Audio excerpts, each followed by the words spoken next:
Welcome to Season 3, Episode 6 of Life Beyond Loss, the podcast. This is the final episode in Season 3.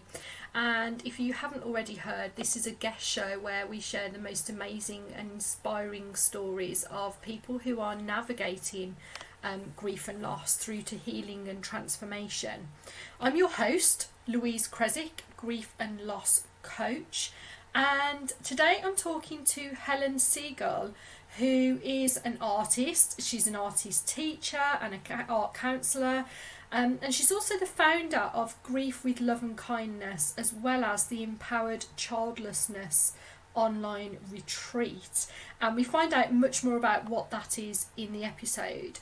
We talk about the significance of the arts in the expression of grief, and I'm really excited to do this on the podcast because we haven't touched upon this subject before.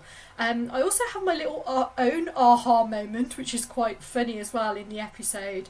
But more importantly, Helen shares her own journey of grief through her fertility journey, and notwithstanding the fact that she has of course got some amazing tips for you all as well to share. So do stay tuned and listen into this.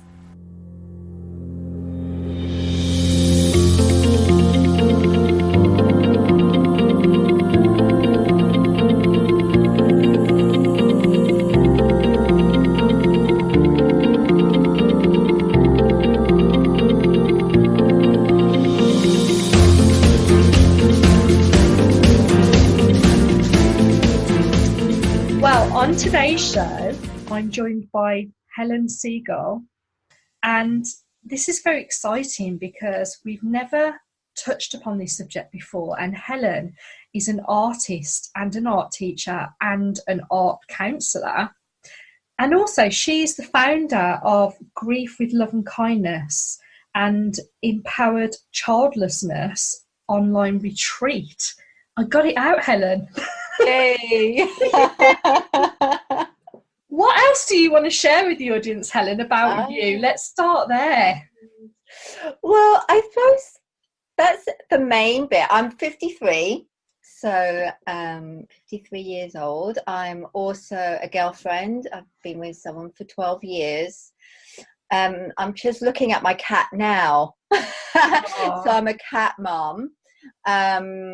You know, I suppose I call myself childless. Not many people, not everyone likes being called childless, but I quite like that label, childless out of circumstance. And I'm an empowered childless woman. So I really think of myself, and that's one of the main things we'll be speaking about here, won't we, about my childlessness. Yeah. And arts and really excited to get into this topic because, like I said, it's something we've never talked about on the podcast before. And when I first happened across your profile on Facebook, I was just so intrigued. And, you know, working as a grief coach, I'm kind of like, you know, very much in my head, and it's all around, you know, working with people in the sort of the thought processes and patterns and all that kind of stuff. But then, you know, what really intrigued me was the whole idea of actually tapping into something beyond that to as an expression of our grief and a very therapeutic approach to grief. So why don't we start with there then? How does that sound? Start with the art and kind of talk a little bit more about that. Sure. So, oh gosh, so I trained as an arts counsellor. I work with children. I also work with adults in my private practice. I've found, the arts have been so important to me in my process of expression and of feeling heard and being seen and getting out everything that basically was non-verbal. I know counselling and coaching is you need understand and be in our frontal lobes with talking, where the arts is you don't need to. It really taps really very, very quickly into the subconscious. So yeah, I love it. I absolutely love it. Do you know what? It sounds just absolute, well, just bliss, because like you say, coaching and therapy and all that is very much like a talking therapy. And, you know, one of the reasons why I actually practice mindfulness and love going to my mindfulness classes as well, because I don't need to talk. Yeah. Like, it's a way of, you know, either expressing or just dealing with whatever's there. But actually, I don't need to talk about it. And it just sounds, yeah. Yeah. And I just, you know, I suppose just a little bit about myself, you know, which has been really interesting to think about, you know, why I've come to the arts, and mainly within the therapeutic arena. Because as a child, I really didn't believe much about myself, that I could do most things. There was so much doubt in my mind, which actually I picked up a lot within therapy later on in life. But I loved the arts, but I never felt like I was good at it. And in fact, I was pretty jealous of a lot of my friends and family that were creative and had creative outlets. And there was a sort of perfectionism that I can still struggle with, that really stopped me at a very young age. So whether, you know, you can call that from a coaching place, you know, way back in my childhood, totally being not being supported, but I wriggled out of a lot of difficult things in my life. And when I look at the people that I work with today and the students I work with, you know, we have wonderful coping strategies of wriggling out of things that we don't like doing. But I realized in my late 20s, and to my amazement, that actually I was immensely creative and hugely expressive, and I loved dancing.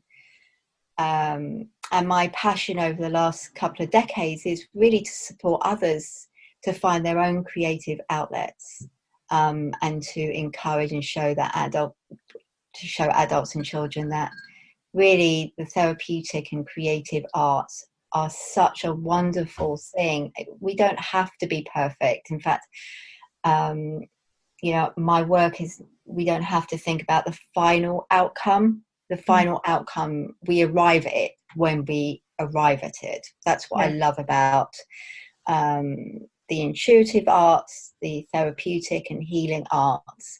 We're not focused on, you know, the school. When I was at school, and I can still get into this as an art teacher, because we have to tick those boxes, you know, to do our designs, to find that perfect one for the end. And designers and artists need to do that. You know, designers need to come up with designs to show their clients, to find the best one. But in the intuitive arts, we don't have to do that. We can just put our pen to paper and allow, you know, as you talked about the mindfulness part, to allow that mindful part of our brain, the creative part, just to flow. I absolutely love this. This resonates, actually. I've just had a bit of an epiphany. Oh, I like that. Because going back to my school days, I absolutely hated art lesson with a passion. And we were told, you know, in a certain, like you say, certain techniques and things to learn. And I just I've always had a perfection driver, and I always compared what I turned out to, you know, the person sitting next to me. And there were some amazing artists, like A+ students. And I just created this story that I am not creative because of that experience. And I've just literally, it's just occurred to me when you were talking about that all through my life, and then even into my work life, it was this kind of story I would run about: I'm not creative. I'm not creative. Oh, I can't do that. I'm not creative. And it was only through running my own business that I started to realise, actually, no, I am creative, but I'm creative in my own unique way. So what could be an expression of art? What does art look like then to you? Oh my goodness, Louise. I know, that's a big question. And you know what? I'm going to be really rebellious. I'm not going to answer that because, you know, I have a wonderful, wonderful teacher. And she actually won't paint in front of others. Yeah. You know, and I really love that. I think there is a place, you know, for me, art is, okay, I'm going to say a little bit, Louise, which I've probably just said in my last, chat with you. Art is, it can be anything. It can, we can just start from where we are, which is, that's where life is. You know, we have to start where we are. So, you know, what I do is I have all my paints in front of me, my pens in front of me, and I really am moved. You know, I will pick up a color that I'm drawn to. So it's not a thinking process, it's a really intuitive body process. And then I will just, pick up the brush or the pen that I want to work with in the same manner. And then I will just put that on paper or canvas in the mark that I feel. And that can go with collage as well. So I can be flicking through a magazine and then I'm drawn to an image and I will just rip that image out and put that into onto my artwork or in my sketchbook, in my journal. I'm doing a lot of smash booking at the moment, which I might talk about later. But so there is no right. There is I suppose as a teacher, I find I have to be so careful because actually teaching, we have, the students want to know what is art, what mark they have to make, what is the right thing to do. But that's not creativity. You know, it has its place because we can learn a technique. But actually, when we sit down on our own and we want to create something, how do we do that?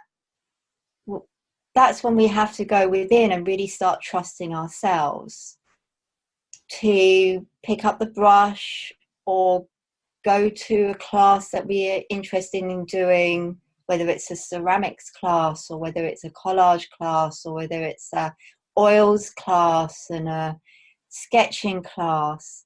So I suppose my creativity and my intuitive creative process is wide, which can cause some anxiety, but actually it really has the freedom for us just to do what we want to do. And how I find that exciting. Yeah, I'm so glad. I don't know how that sounds out loud, but no, I'm so glad that you rebelled against that question because it is important. It is important for people to know this, isn't it? That it can be exactly what it needs to be. And that no one's going to judge it. I think there's a place for this. Do you know what I mean? There's a place to realise, and one of my biggest learnings is I can, and I have, my biggest lost story, is I lost my voice. In fact, I couldn't speak until I was 5 because I had my jaw was bigger than my tongue was bigger than my jaw. So what happened is I needed some speech therapy to be able to speak. But there was a massive loss in that. I lost the ability to communicate. I started to talk when I was 4.5. And in fact, I still feel some grief around that. So, you know, when I look at 1.5, 2-year-olds who are really communicating with their families, and they're able to talk and to communicate what they want, what they need, how they feel, to be their own identity, you know, they're growing their identity. I didn't have that. You know, so there was massive amount of cortisol, stress, anxiety, massive frustrations going on in my brain, and the judgment that, you know, that there was something wrong. So, you know, even though you think, oh, you get over that, you know, you start talking and just move on, but actually what that's done is given me a huge block around I need affirmation from the outside to do what I need to do. I don't know if that makes sense, but so to have that ability to trust ourselves, that even though the outside world might say, actually, that, you know, you might need to put a little bit more red in that, or that might need to be a little bit bigger. You know what teachers go around. I can do this, make that bigger. It's like that internal critic. And then the kids sort of, you know, make it better. But what if there is no better? What if we can sort of go, well, you know what, I want more red, and I'm going to put more red down, and I'm going to put loads of black, make it a really black painting, or, you know, I'm going to go out and it sounds really crazy. I'm going to walk down the street and I'm, you know, I fancy just having a bit of a boogie. You know, you see these people just boogieing on the pathways. It's because they've got total expression and they're not worried about what's happening on the outside. Yeah. They're not worried about people looking at them weirdly. They're just really inside and enjoying listening to their music. Or, you know, I have a friend who's always singing. So she just, we'll be out and she'll just start singing. And it's just amazing. I just love it because it's her expression and of her being. So what if we just stop worrying about our art and our creativity, and even in our grief, you know, the outside world, our society just makes us so small sometimes that we can't express our grief, our loss, because other people are scared. And actually, we need to, because I'm sure you'll agree, if we don't express our loss, and our grief and that emotional expression, it gets trapped and we don't move forward. We stay stuck and we stay alone in it. But if we talk and share how we feel, and that's scary sometimes because, you know, we're scared of judgment and other people, actually that's where the freedom comes. Yeah, I love that, and it's so true. It's if we're not able to find an outlet for that, I suppose it does. It either gets trapped or it does start to manifest in quite unhealthy ways sometimes. So what led you then to found Grief with Love and Kindness? Then presumably there was perhaps maybe an experience there, that led to that. Or? Yeah. So, oh gosh. Yes. So,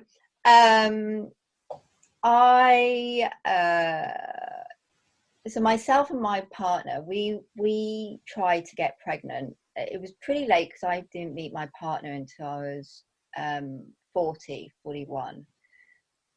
And you know these things. We can't just rush in to try and have children. I've wanted children. I've always wanted children. So we waited a couple of years, and I knew things would would be a bit tough. But when we got ready, which was a couple of years later, we tried for 2 years, went to doctors, and they said nothing's wrong with you, just keep trying. So we kept trying, and it's such a fertility is such a difficult subject, in families and in the outside world. But anyway, we tried, we got to a place where I knew that it wasn't going to happen naturally, that we'd have to have some support. So we decided to do IVF. We did 2 rounds of IVF, and time was really ticking for us. I stopped when I was 49, my last IVF treatment. And I knew after, that it was just not going to happen. And we didn't, my partner didn't want to go down the adoption route. And I didn't really want to go down the fostering route. So we knew that this would be the last chance. And once that IVF completed and it didn't work, I fell into, I suppose I fell into a massive depression. I fell into raw grief, really. I was doing a lot of artwork to express it, and I remember, and I was very lucky because I had surrounded myself within like 2 years previous to that moment with a woman and her group that supported women from childlessness. She'd been talking a lot, Jodie Day, she'd been talking a lot around fertility, infertility, childless out of circumstance.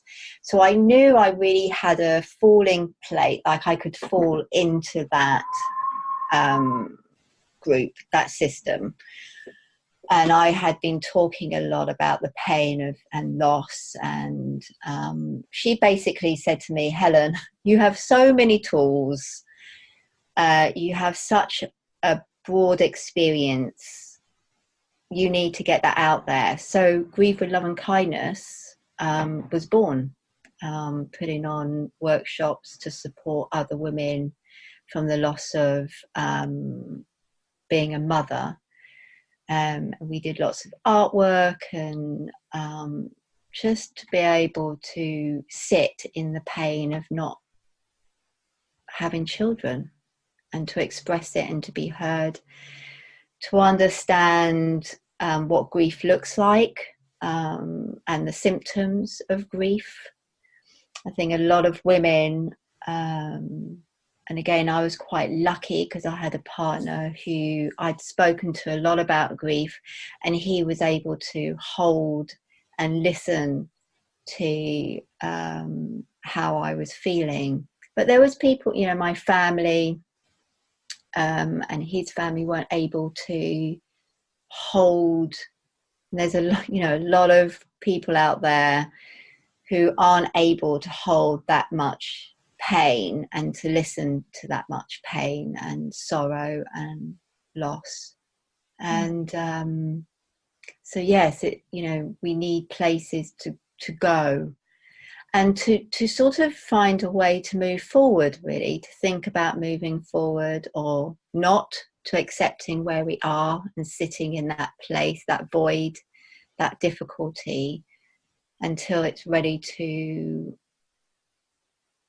I don't know, to go. Our feelings don't last forever. If we sit in them, if we compassionate, accepting, nurturing, expressive, if we allow ourselves to be, those feelings pass. But how often do we do that in our society? Absolutely. It's difficult, isn't it? And that's why therapy and counselling is really good, because they hold that space, the container of those difficult feelings. And I think, we're here to talk about the healing arts, and I've got my sketchbooks. I'm surrounded with sketchbooks here. But I use a really simple sketchbook in my workshops where, I believe the sketchbook is our container that we write and paint and draw. And it's so precious. And what I find is it's so important, like the end of therapy or an end of coaching session, you go in there for 50 minutes or an hour, you talk, you share, you create whatever type of therapy it is. And then you leave. You sort of shut the door and you leave. And then you get to process, and you go about your everyday, and you've got a place to go, and you've got that place to go, and you can just get on. And I think that's exactly the same as my sketchbook, and my journal. I write, I draw, I paint, I collage, and then I'm able to have a conversation I'm able to go and teach and be in the world, and know that I have that space to go to. That was quite a lot. I really, really appreciate you sharing that, Helen, that, that personal story of, because I think that, and like we literally, we could talk about this all day, because it's such an important issue, isn't it? And I think it's a space within, for me, the whole topic of grief that isn't, talked about enough, because, people often see loss as something that they've had, and that they, the traditional kind of bereavement around grieving a loved one and so on. But actually this to me, forgotten aspect of life about grieving the things that, maybe the plans that we had, and didn't quite, didn't get there, or didn't happen, or, and there's definitely the kind of grieving that takes place around that. And I personally have my own personal experience about that, which we will talk about off air, because I haven't yet shared that part of my story. But yeah, I think it's I just really appreciate you, being very open about that, and getting that message out there.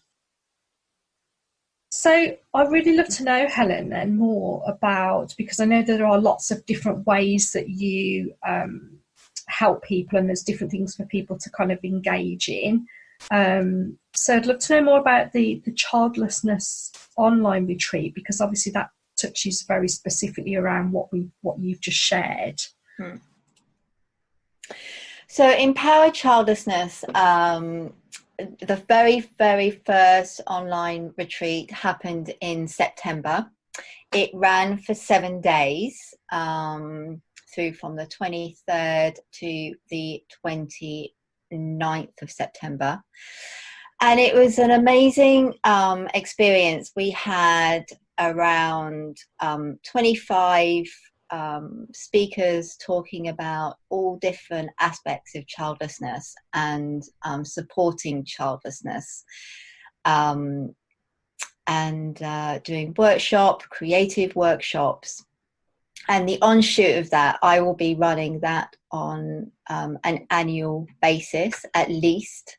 I'm thinking about doing it again in 6 months' time, but if that doesn't happen, it will definitely happen again in September.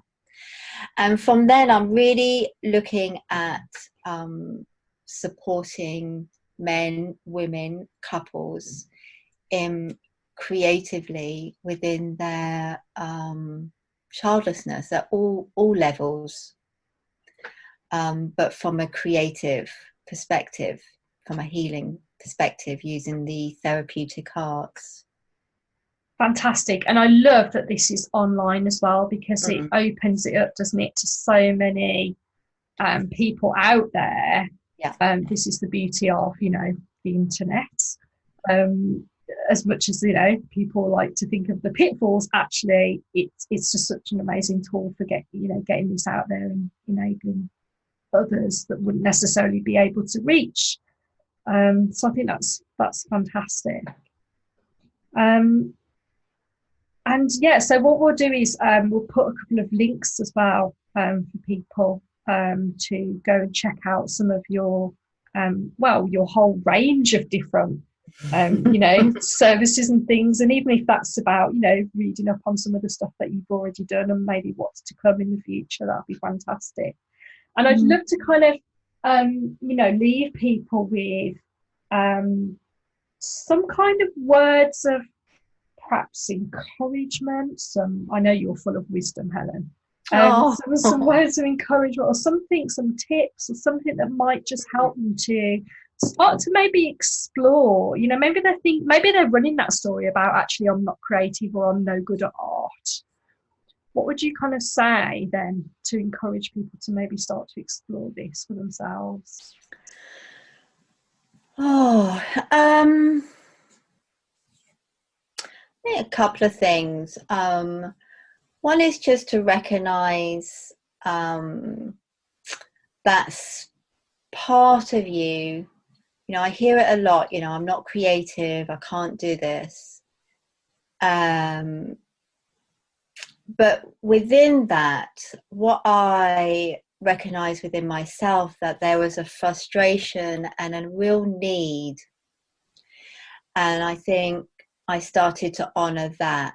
Instead of the words of I can't or I'm not, I started to realize, oh, actually, there is a part of me that really wants to, you know. And I always find, Louise, I don't know if you find this, when I'm jealous or I'm envious, that actually that's a sure sign that's something that I want to do. And there's a part of me that is not allowing me to do that, or that's stopping me from doing it.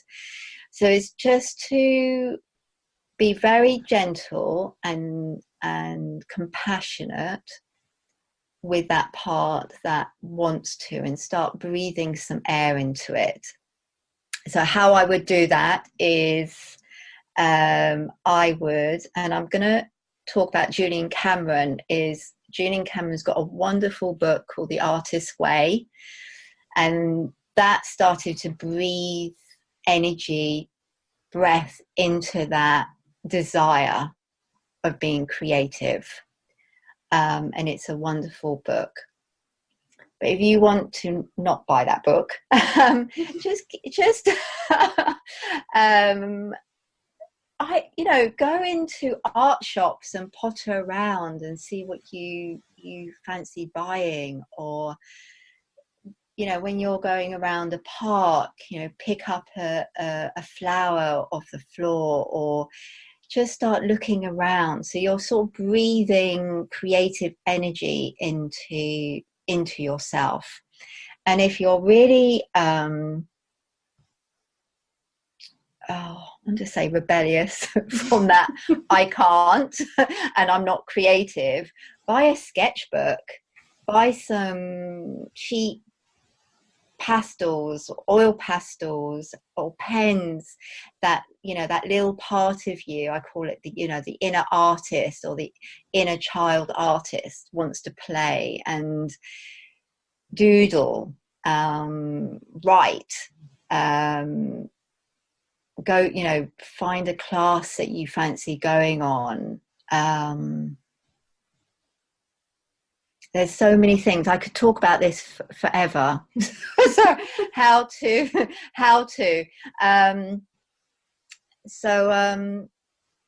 come on one of my retreats. On online programs to start playing. You know, it's really allowing yourself to play and breathe that energy into that part of you, really. And I also, don't give up, let go of any perfectionism, let go of any outcome. I've put down here, really rest and allow yourself to just to give it a go. Don't give up. Really don't give up. And I also, something else I want to say, I've put a note here that this is really important. We are not alone. Louise, I'm sure you would be an advocate for that. We are not alone. Even in the most difficult times, we are not alone. Reach out, get your sketchbook or journal, write, draw, breathe, move, go for a walk, and just know that we are not alone. We are being held. I really believe the universe is holding us. And ask for help for what you need, and you will get that help. Check out, who you're asking for help. Are they available to give help? Not everyone can give help. That's one of my biggest learnings. Not everyone can give help, but there are people that can give you help, can give you what you need in that moment. So but it might not be in that moment, it might be in the next moment, but reach out. Yeah, and I suppose what sprang to mind for me is that there are different people that can give you different types of help as well, aren't there? So one person might just literally help you out very practically with something, whereas another person might be there more kind of emotionally for you. Yeah. So I think that is fantastic advice, and I think that we haven't really mentioned that before, the fact that it's about understanding how able somebody else is to be able to give you that help as well. Yeah. So yeah, everyone's got their limitations, and as we're not perfect, no one else is, others are not perfect. And I think within maturity, I've learned that, you're right, Louise, there are people that can give you certain things and also at certain times. Not everyone can give you everything that you need at that moment. But I think remembering that we're not alone, I think I really needed to realise that. Yeah. And I would imagine that going to either an art class or doing something online, artistically, means that actually, like we said right at the beginning, there is that space where we don't actually need to talk about it if we don't want to. We don't need to share, but we are at the same time recognising that there's other people around us who may be feeling or understanding part of the journey that we're on. So it kind of has a bit of a double whammy, really. and more. And I think it's like testing things out, isn't it? I think for me, realizing, I might be in a class and it might, this class might be a great class to learn how to do acrylics and paint. But actually to share any type of emotion might not be, that it's been proven to me that it's not the greatest place. But what's amazing is that we can, I've met so many amazing people. We've just taken a few little risks. I might just put out there, oh yes, I don't have children, and I'm quite brave. I'm quite brave and brash. So I will say, I'm childless, and if someone says, do you have children? I say no. And but I've met some amazing women who don't have children, and slowly people start sharing. And there are groups out there that you can meet other women and men who don't have children, and and I think that's also, it's important. Mm. It's important, you know, take those little risks to share, and people will come back and say, oh yeah, I don't have children, and you can start talking about taking the time, you know, people take time to share. I always say, I lived in America for 4 years, and there are a lot Americans are a lot more bigger, a lot more, you know, they talk a lot more. I find More open, would you say? more open, yes. Yeah. And when I came back, it's, you know, it takes English people a little time to share, but that's beautiful as well. It's just realizing that we take a little bit more time to open up and share, and acceptance. Acceptance. Yeah. Well, thank you so much, Helen, for coming on the show and talking and openly sharing your personal experience as well. I've really enjoyed talking to you and very much appreciate it. You're welcome. Thank you so much for inviting me, and, you know, and having this as an amazing container to talk about grief and loss. And it's, you know, I think this work is so important. So thank you.